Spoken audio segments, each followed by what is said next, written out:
Pythagorean त्रिक में एक चीज दिमाग में बैठा लेना है कि पाइथागोरियन त्रिक में बायां पक्ष दायां पक्ष बराबर आना चाहिए।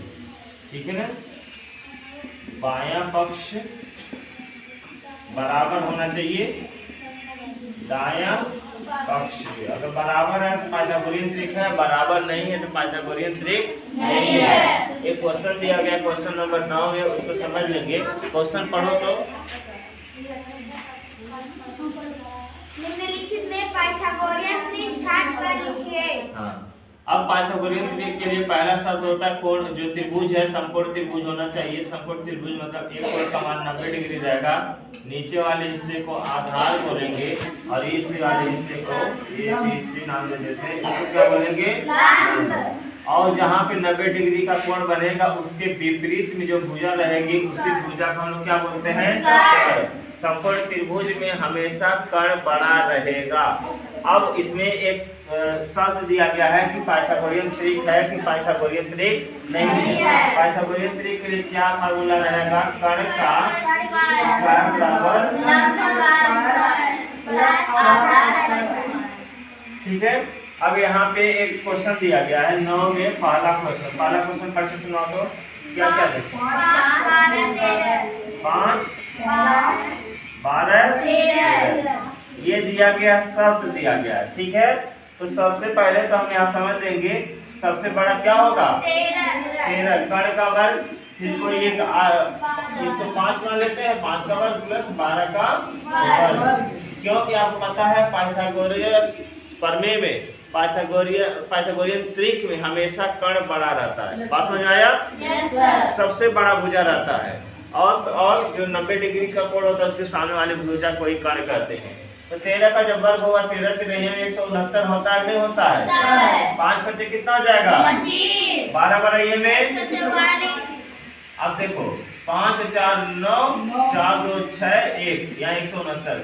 बायां पक्ष दायां पक्ष दोनों बराबर आगे नहीं आ गया? तो इसका उत्तर हो जाएगा कि पाइथागोरियन त्रिक है। समझ गए नहीं समझ गए?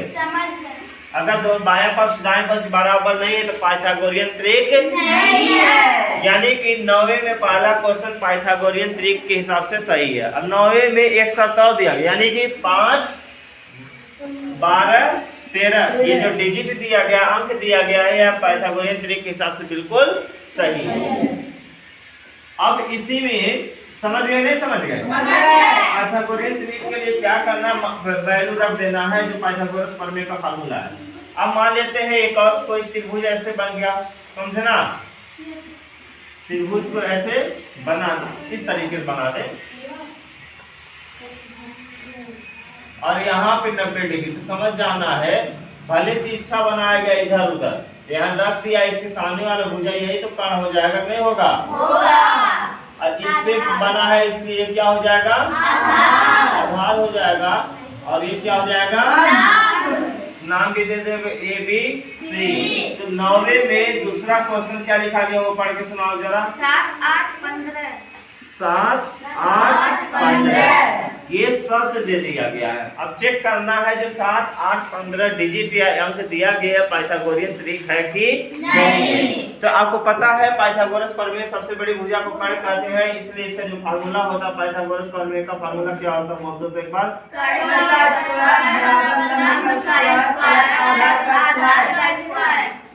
समझो, यानी कि सबसे बड़ा डिजिट अंक 15 है, 15 का वर्ग हो जाएगा, इसको कोई एक 7 का वर्ग मान लो प्लस 8 का वर्ग मान लो।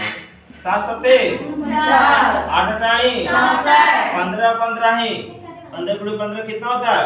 25। 15 गुणे 15 का जब करोगे 225 हो जाएगा। अब इसको जोड़ो तो 9 4 13 6 4 10 80 ले 11 ये 225। क्या बायां पक्ष और दायां पक्ष आपस में बराबर है? नहीं सर। जब बायां पक्ष दायां पक्ष आपस में बराबर नहीं है, यानी जो ये डिजिट दिया गया है ये आपस में पाइथागोरियन त्रिक नहीं है।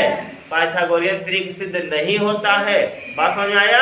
Yes sir. पाइथागोरियन त्रिक होता है जो पाइथागोरस प्रमेय के फार्मूले को हल करते हैं उसके द्वारा, और बाएं पक्ष दाएं पक्ष आता है तो पाइथागोरियन त्रिक सही है। बायां पक्ष दायां पक्ष बराबर नहीं आता है, पाइथागोरियन त्रिक नहीं है। इसलिए मैंने यहाँ पे लिख दिया है बायां पक्ष बराबर दायां पक्ष। जब दोनों बराबर आएगा तो पाइथागोरियन त्रिक, बराबर नहीं रहेगा तो पाइथागोरियन त्रिक नहीं।